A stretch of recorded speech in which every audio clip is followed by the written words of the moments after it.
beautiful souls. Welcome back to Ladybug Farm. Today we're just going to take you on a quick tour of our potatoes. We planted quite a few varieties this year.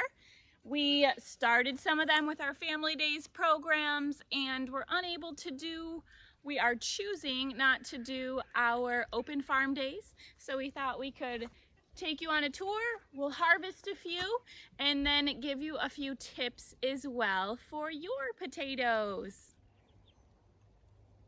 Right behind me, you can see a bed of potatoes that we have going. We have Purple Majesty and all blue potatoes planted. They are a mid and a late season potato, so these still have at least a month to go. You can also see that they have flowers, and right now those flowers have closed up for the evening because we are starting to draw near sunset.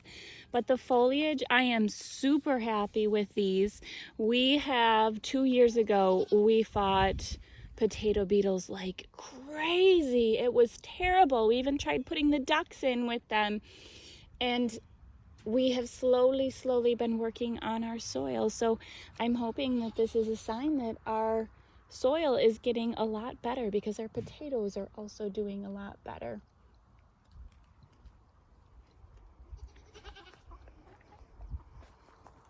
You can see we do have a couple sunflowers growing in this bed as well. I'll take you around over here. That is a giant pea, Luca. We have some banana fingerlings in this bed. They are spaced out just a little bit farther. They require a little bit more space to grow. And again, we have some zinnias and some sunflowers planted in here as well. So in a few weeks, we should have some nice color in this bed as well.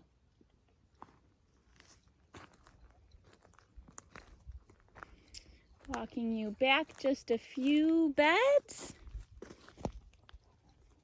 We have our Purple Beauty potatoes. The foliage is just starting to die back. These are an early variety, so it was so nice. We put signs on everything this year, and these signs just really helped. So they are an early variety. These ones are going to be ready in 9 days will be the earliest that we can harvest them. And then we have about a 15-day harvesting growing window. So this is what we would expect right before harvest, a few weeks before harvest, I should say.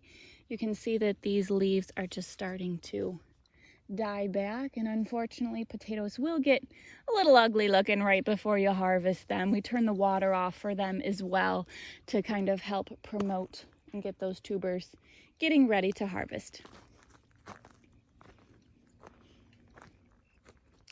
Back here in this random bed, you can see purple flowers, blue flowers, white flowers, ones that are not flowering. This is our odds and ends bed. We have turnips planted in the back. We just ate some of those turnips for dinner. And this, all spread throughout, is horseradish. Horseradish is a good companion for potatoes, so we are trying that out again this year just to see. They say that having it spread throughout your potato patch will deter those potato bugs, and I have not seen it. I saw one potato bug, completely honest. I saw one potato bug. I freaked out. I picked it off, fed it to the chickens, and I haven't seen any since. So yeah.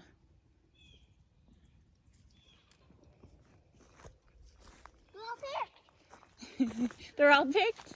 Kids are picking some peas. Over in here, we have some more potatoes. These are a Huckleberry Gold. We are super excited for those potatoes. They are a mid-season potato, and we do have a few more weeks until these potatoes will be ready, all the way until 2 months until these potatoes will be ready for harvest.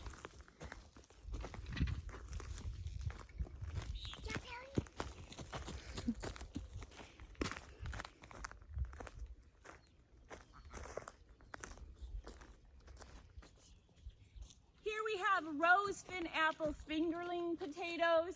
It's kind of hard to see the whole bed. We do have some cilantro going to seed, but I completely forgot when I planted these potatoes that we had some perennial flowers underneath here. So there are some butterfly weed coming up, and then seed that resowed itself. And then we also have some seed that resowed itself.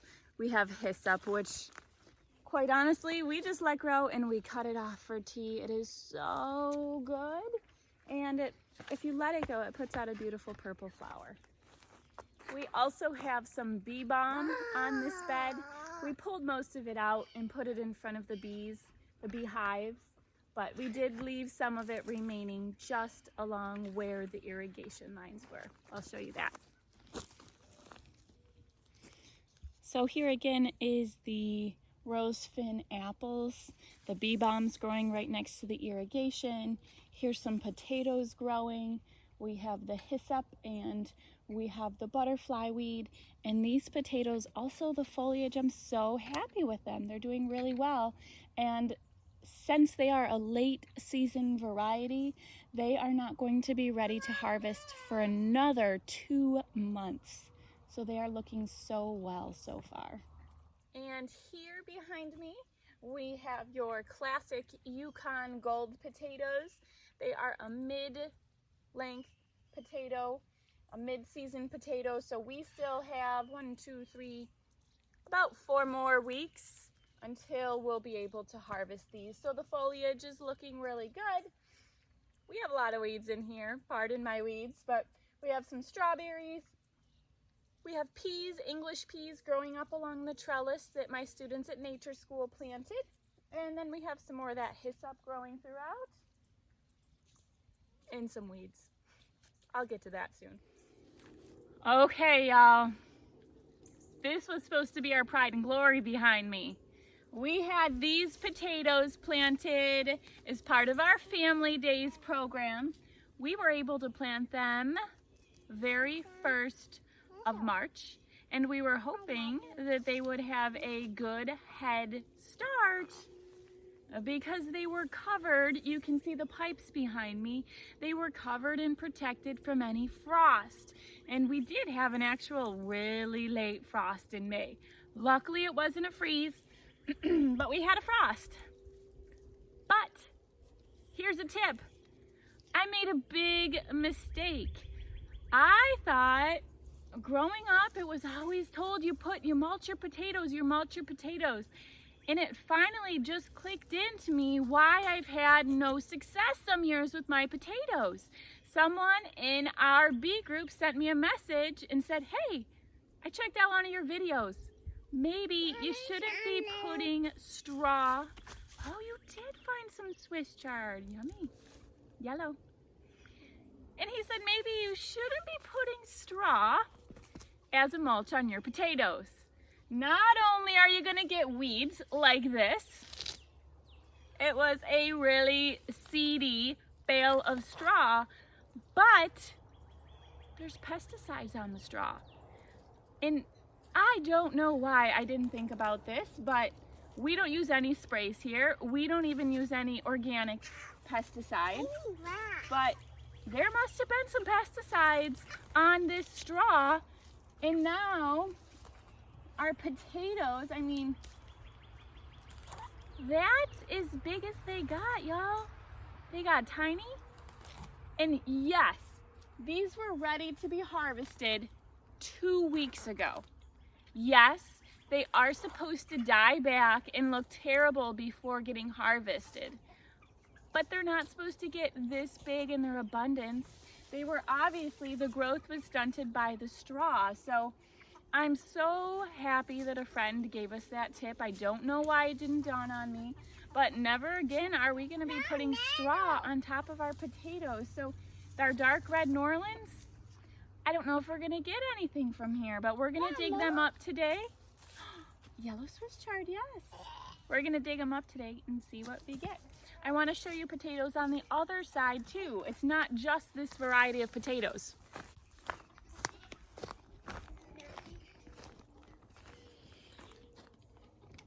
Here's our Spartan splash potatoes, and these are the potatoes I was the most excited about. They are a mid-season potato, but they were going to be golden with splashes of pink and purple, small compact plants, really, really flavorful, and apparently they kept really well in storage. So I'm super bummed about this, but it's not a failure because I learned that never again will I use straw. So let's see what we get out of the earth from these.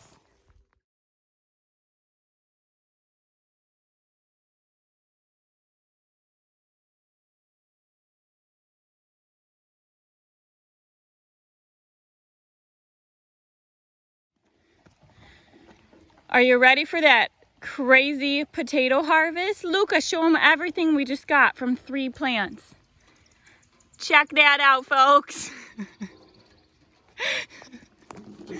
The kids are happy, but let me show you how very little potatoes we just harvested. It's starting to rain, so we're gonna milk the goats and go inside and take showers for the night.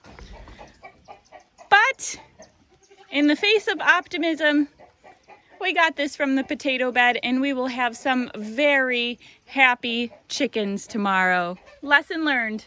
We will no longer be using straw bales on our potatoes unless it's organic straw, which we, as far as I know, are unable to get at our local feed store. So if you have any other ideas about what works for you, or ideas about what that could have been from, feel free to put that in the comments below or send us a message. Together, we all grow better gardens. Have a beautiful day, everybody.